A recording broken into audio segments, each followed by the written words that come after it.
Manusia tidak akan lepas dari ketidaksempurnaan dalam berpikir.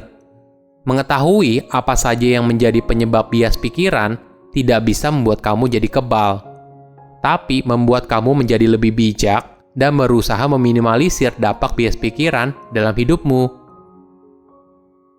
Halo semuanya, nama saya Michael. Selamat datang di channel saya, Sikutu Buku. Kali ini saya akan bahas buku The Art of Thinking Clearly, karya Rolf Dobelli. Sebelum kita mulai, buat kalian yang mau support channel ini agar terus berkarya, caranya gampang banget. Kalian cukup klik subscribe dan nyalakan loncengnya. Dukungan kalian membantu banget supaya kita bisa rutin posting dan bersama-sama belajar di channel ini. Buku ini membahas bagaimana kita bisa menghindari bias kognitif dan membuat keputusan yang lebih baik di setiap aspek kehidupan. Pada dasarnya, semua orang yang paling rasional sekalipun pasti juga rawan mengalami kesalahan. Bukan cuma orang yang paling rasional, bahkan orang pintar pun juga masih mengalami kesalahan tersebut. Tapi jangan berkecil hati, itulah indahnya menjadi manusia dengan segala ketidaksempurnaannya. Di bukunya, Rolf menuliskan 99 kesalahan umum berpikir yang biasanya kita alami dalam kehidupan sehari-hari. Tentu saja, walaupun kita sudah tahu kesalahan umum tersebut, bukan berarti kita pasti mampu menghindarinya, tapi akan membantu kita untuk membuat keputusan yang lebih baik. Saya merangkumnya menjadi 5 hal menarik dari buku ini. Yang pertama, survivorship bias. Survivorship bias adalah kesalahan logika karena kita hanya fokus pada orang atau benda yang sukses saja dan mengabaikan yang gagal, sehingga kita mengambil kesimpulan yang salah. Kita suka dengan cerita zero to hero, misalnya dari pemain band jalanan kemudian sukses bermusik dan terkenal di seluruh dunia. Cerita sukses ini bagus untuk jadi motivasi kita agar terus berjuang dan berusaha. Tapi harus diingat, satu orang yang berhasil bukan berarti sejuta orang lainnya bisa dengan mudah meniru apa yang orang sukses ini lakukan dan mendapatkan hasil yang sama. Hal yang sering kita perhatikan adalah faktor keberuntungan di dalam hidup orang sukses yang kita kagumi. Bias pikiran ini sering kita lihat dalam investor dan pengusaha. Misalnya, kita lihat ada investor saham sukses seperti Lo Keng Hong dan dijuluki sebagai Warren Buffett Indonesia. Tidak masalah kalau cerita Pak Lo menginspirasi kamu dan membuat kamu ingin mencoba menjadi investor saham. Tapi yang kemudian jadi masalah adalah kamu selalu membandingkan progres yang kamu lakukan dengan hasil yang telah dicapai oleh Pak Lo. Hal ini jadi berbahaya kalau kamu menduga kesuksesan kisah orang dari zero to hero bisa dengan mudah kamu tiru dan menghasilkan hasil yang sama.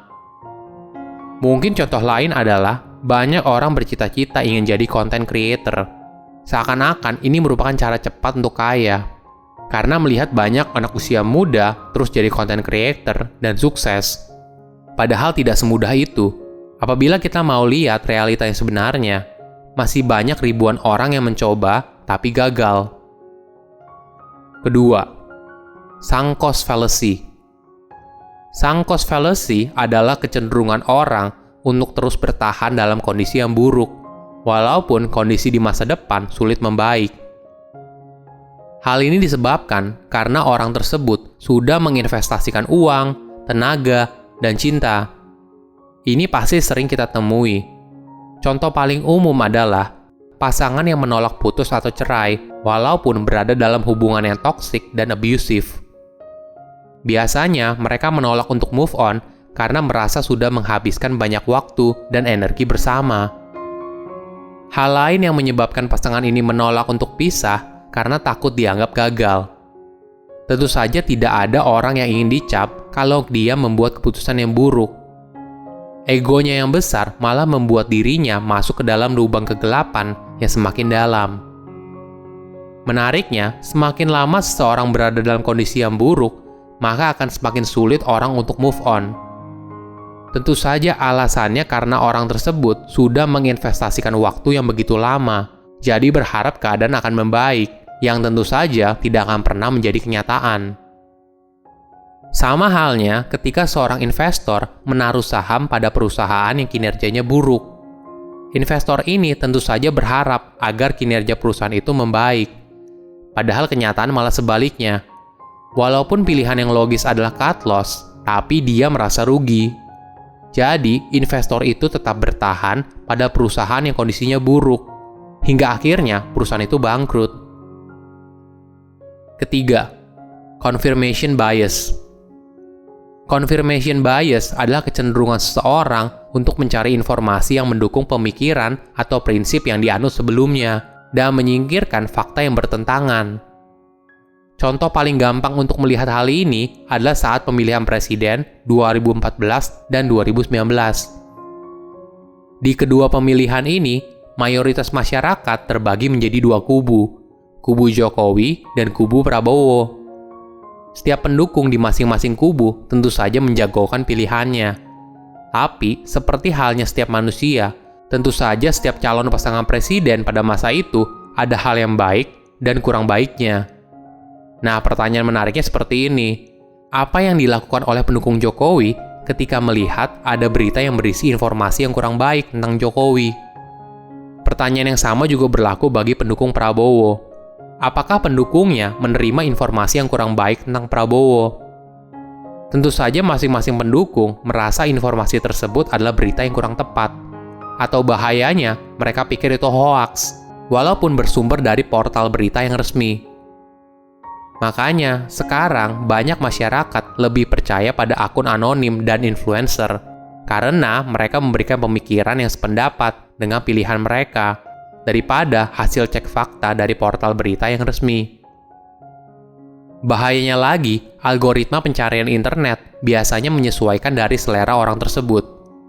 Jadi, orang tersebut lebih sering mendapatkan informasi yang sesuai dengan pendapat mereka, tanpa diseimbangkan dengan fakta lain yang tidak sependapat dengan pemikiran mereka. Keempat, illusion of control. Apakah kamu pernah lihat orang yang komat kamit baca mantra ketika ambil nomor undian? Atau mereka tiup dadu sebelum dilempar sambil meneriakkan angkanya? Kalau iya, itu yang dimaksud dengan ilusi kontrol. Jadi, ilusi kontrol adalah kecenderungan kita untuk percaya tentang hal yang bisa kita kontrol, padahal tidak. Menariknya, ilusi kontrol ini memberikan kita harapan. Jadi, ketika kita gagal sekalipun, kita tidak akan terlalu menderita. Contoh lain yang menarik adalah tombol placebo. Ini adalah tombol yang kita pencet ketika kita mau menyeberang jalan. Contoh dari tombol ini bisa kita lihat di persimpangan besar di daerah pusat kota Jakarta. Ada sebuah penelitian yang menyatakan kalau kebanyakan tombol placebo di dunia tidak berfungsi, tapi mampu memberikan kita rasa kontrol dan membuat kita lebih sabar untuk menunggu giliran kita untuk menyeberang. Penelitian lain juga mendapatkan kesimpulan yang sama soal ilusi kontrol. Jadi, ada dua grup yang ditempatkan di ruangan yang berbeda untuk mengetes sensitivitas pendengaran mereka dengan suara keras yang buat kupingnya sakit. Di grup yang tersedia tombol panic button, apabila mereka sudah tidak kuat lagi, ternyata memiliki ketahanan suara yang lebih kuat. Padahal tombolnya itu tidak berfungsi. Tapi mereka memiliki ilusi kontrol kalau mereka bisa menyudahi eksperimen itu sesuai keinginan mereka. Kelima, social proof. Social proof adalah kecenderungan seseorang untuk mengikuti perilaku mayoritas. Contoh dari hal ini misalnya, dalam suatu acara, kemudian ada satu orang yang tepuk tangan, pasti tidak lama kemudian, hampir semua orang juga ikutan tepuk tangan. Padahal awalnya mereka semua tidak ingin tepuk tangan, tapi karena ada yang mulai dan beberapa juga ikutan, akhirnya hampir semua orang juga ikut tepuk tangan. Semua ini disebabkan kita merasa perilaku kita benar apabila kita melakukan apa yang mayoritas lakukan. Tentu saja, pemikiran seperti ini sudah mengakar jauh hingga ke zaman prasejarah. Coba bayangkan, kamu dalam kelompok manusia purba yang sedang berburu di hutan. Kemudian, tiba-tiba saja, teman-temanmu lari dengan kencang. Pasti kamu juga ikut lari. Walaupun kamu nggak tahu apa alasannya, yang penting kamu mengikuti apa yang kelompokmu lakukan. Tentu saja hal ini bukan tanpa alasan. Jika saja kamu tidak mengikuti apa yang teman-temanmu lakukan dan ternyata ada singa, ya akhirnya kamu bisa meninggal dimakan singa. Tapi jika kamu mengikuti apa yang dilakukan kelompokmu, toh akhirnya kamu selamat. Nah, cara bertahan hidup inilah yang masih diturunkan hingga sekarang. Jadi, kita cenderung tidak ingin terlihat berbeda. Manusia tidak akan lepas dari ketidaksempurnaan dalam berpikir. Mengetahui apa saja yang menjadi penyebab bias pikiran tidak bisa membuat kamu jadi kebal, tapi membuat kamu menjadi lebih bijak dan berusaha meminimalisir dampak bias pikiran dalam hidupmu. Silahkan komen di kolom komentar pelajaran apa yang kalian dapat ketika baca buku ini. Selain itu, komen juga mau buku apa lagi yang saya review di video berikutnya. Saya undur diri, jangan lupa subscribe channel YouTube Sikutu Buku. Bye-bye.